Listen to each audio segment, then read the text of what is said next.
O que é a felicidade? Aí eu coloquei, né, que a felicidade é o objetivo da vida. Então o objetivo da vida é ser feliz. É um momento que vale para si mesmo. Então o momento que vale para si mesmo é um momento feliz, é a felicidade.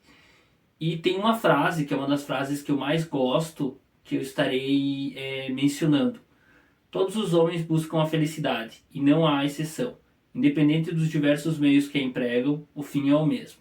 O que leva um homem a lançar-se à guerra e outros a evitá-la é o mesmo desejo, embora revestido de visões diferentes.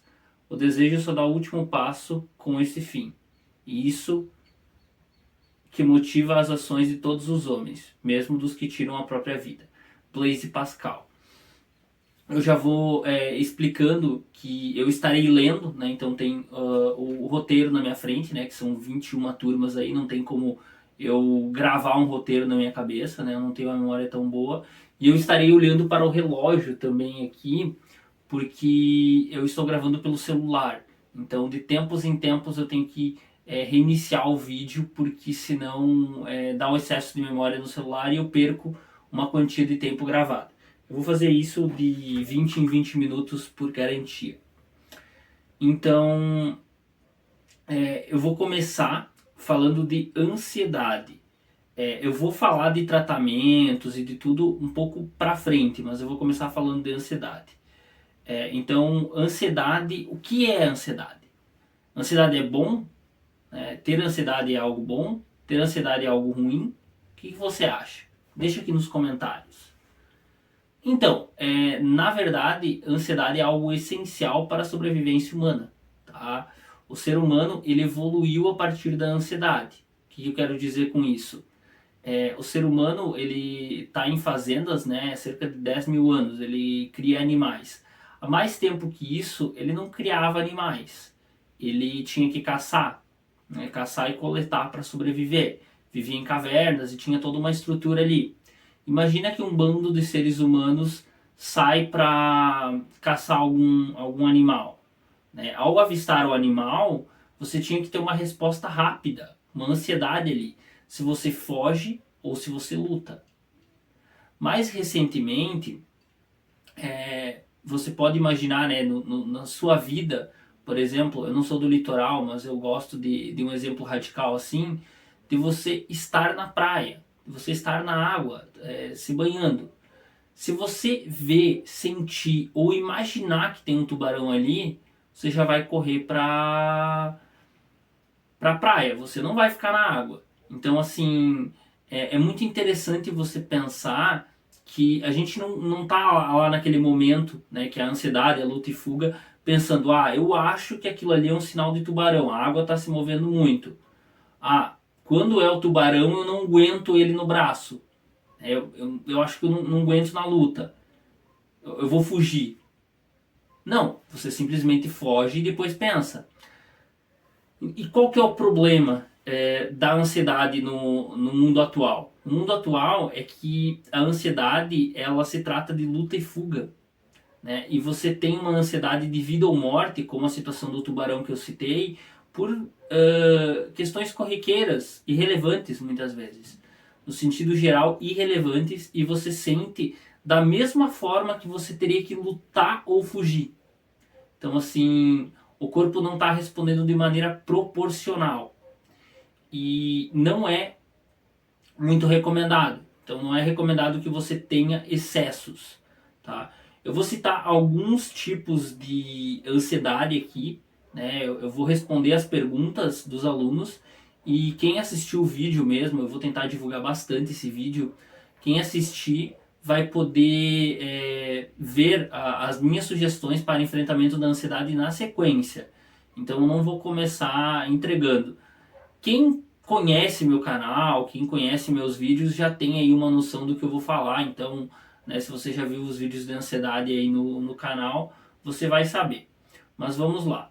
Então, a ansiedade, por exemplo, eu coloquei aqui 5 itens da ansiedade para explicar para vocês. Eu vou falar de mais sub-itens, itens avançados aí com o decorrer do vídeo, mas eu separei 5.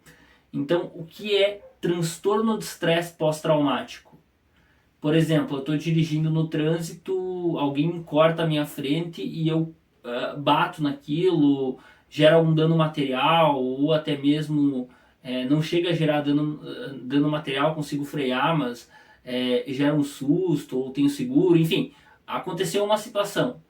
É, eu estou apto a, nessa situação, eu ter um estresse pós-traumático, que é eu não querer mais dirigir, porque achar que dirigir carro, por exemplo, é muito perigoso.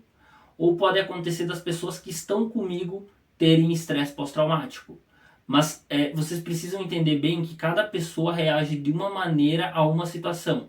Então não é toda pessoa em toda situação que vai ter o transtorno de estresse pós-traumático. Vocês precisam entender isso, né? Eu, por exemplo, bati o carro algumas vezes e eu não sofri estresse pós-traumático por dirigir, né? Inclusive é uma coisa que a minha mãe ficou bem feliz. Ah, tu bateu, tá, o carro a gente recupera, mas tu continua dirigindo, isso é importante. Na situação atual, não existem ônibus, por exemplo, direto da cidade que eu tô morando para a cidade dos meus pais, porque aqui é uma cidade de 7, 8 mil habitantes. Eu tô morando em Campo Belo do Sul e eles em Concórdia. Tem um caminho por dentro aqui que em 4 horas dá para chegar. Se eu fosse de ônibus, eu teria que pagar uma carona até Lages, pegar um ônibus Lages Concórdia, pinga-pinga e sei lá, com sorte, em umas 6, 7 horas de viagem eu faço o trajeto, porque não que eu saiba, né? Na época que eu tava namorando, tinha ônibus de Lages Concórdia, se eu não me engano, de madrugada.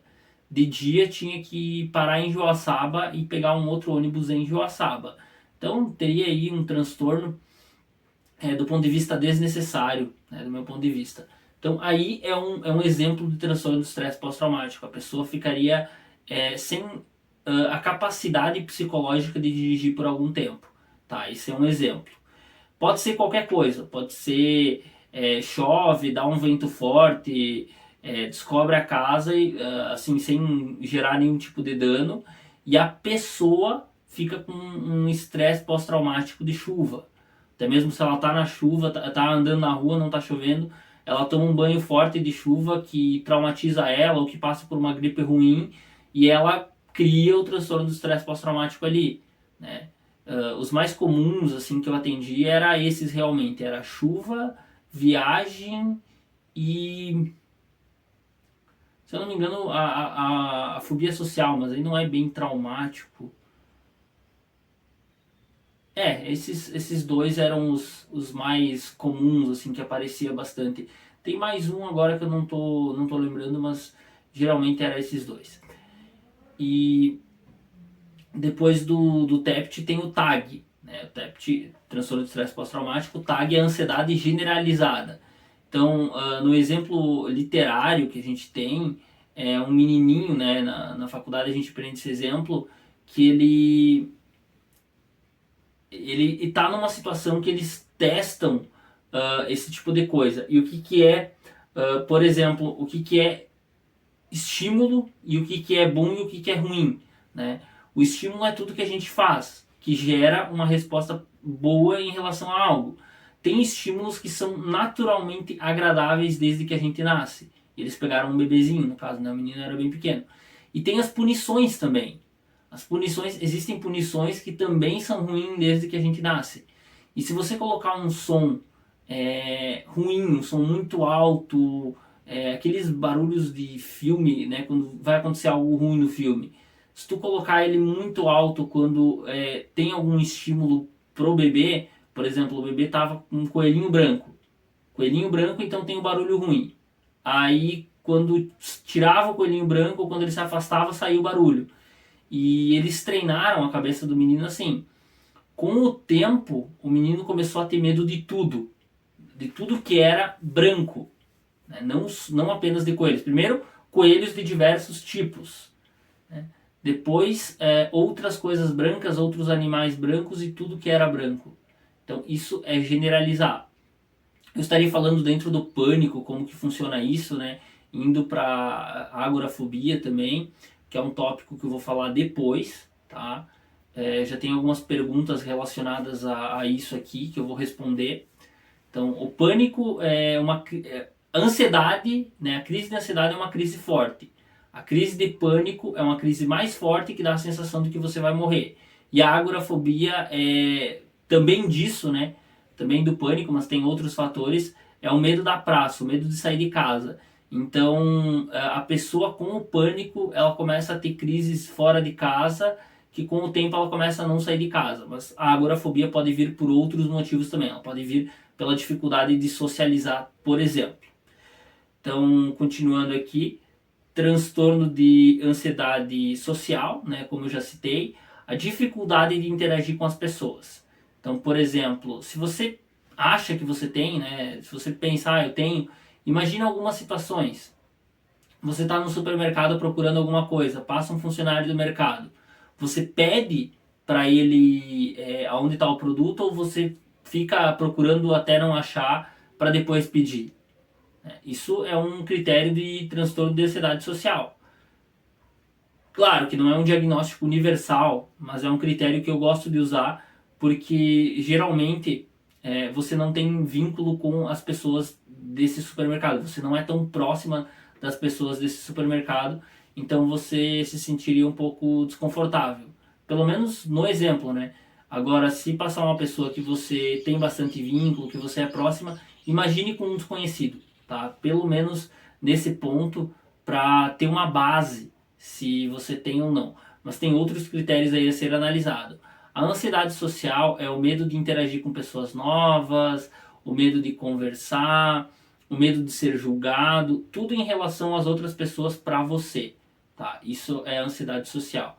E é um ponto aí a ser trabalhado na terapia. Eu vou falar sobre um pouco do tratamento que eu recomendo, né, que eu uso com os meus pacientes na sequência, tá? De novo, esse vídeo é bem longo, então, né, na continuidade eu falarei disso. Vocês podem ver pela duração aqui embaixo, né? Então, vocês já vão ter essa noção. TOC. O que é TOC? É transtorno obsessivo compulsivo. Existem inúmeros toques, tá, gente? Não é uma coisa só.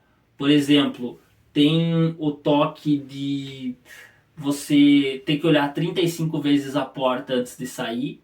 Tem o toque de você ter que conferir 15 vezes o gás, de você ter que conferir tudo, senão alguma coisa ruim vai acontecer.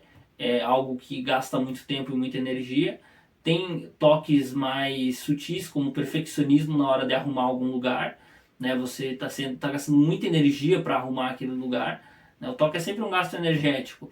Tem o toque do banho, então de você gastar 2 horas para tomar um banho, gastar mais de 1 hora para tomar um banho, escovar os dentes com 20, 30 minutos, lavar a louça de 1 a 2 horas, louças pequenas, tá, gente? Então, assim, tem esse tipo de toque e tem também o toque de ter que tomar 8 banhos num dia. É um pouco diferente, porque em vez de tomar um banho longo, eu tomo 8 banhos no dia. Qualquer coisa eu tenho que estar tomando banho. Já atendi exemplos desses casos que eu falei, tá? Já atendi todos os exemplos que eu citei, eu já atendi. Então, assim, é bastante tempo e é um gasto de energia desnecessário. E se a pessoa não fizer o ritual, parece que ela não se sente bem, tá? Parece que ela não se sente bem de maneira alguma. E como que lida, né, tanto com a ansiedade social, com a ansiedade generalizada, com o toque, com as fobias específicas também. Fobias específicas é assim, eu tenho medo de agulha, de injeção, eu tenho medo de cobra, sapo, gato, cachorro, né, são medos possíveis aí que já apareceram bastante. Como que você lida com isso? Então, a recomendação que eu tenho é buscar um tratamento, né, um tratamento psicológico e trabalhando sempre com exposição e prevenção de resposta. Tá? Esse é o ponto. É você se expor gradativamente do mais fácil para o mais difícil e prevenir uma resposta traumática, algo ruim. Por exemplo, pegar o carro para dirigir e só ligar, só ficar ali, só criar um vínculo com ele. Aí depois só dirigir num estacionamento, que tem pouco risco, pouco movimento e pouco risco de acontecer alguma coisa. Depois pegar em alguma rua que você gosta mais, até chegar no ponto de você dirigir normalmente. É a mesma coisa com todos aqui. Né? No toque você tem que ir aceitando o desconforto, mas não de maneira traumática, né? Não vai tirar todo o toque de uma vez. Você vai ir substituindo, né? Até chegar num ponto que vai ser tranquilo. Então, essas eram as explicações da ansiedade, tá? Essas eram as explicações da ansiedade.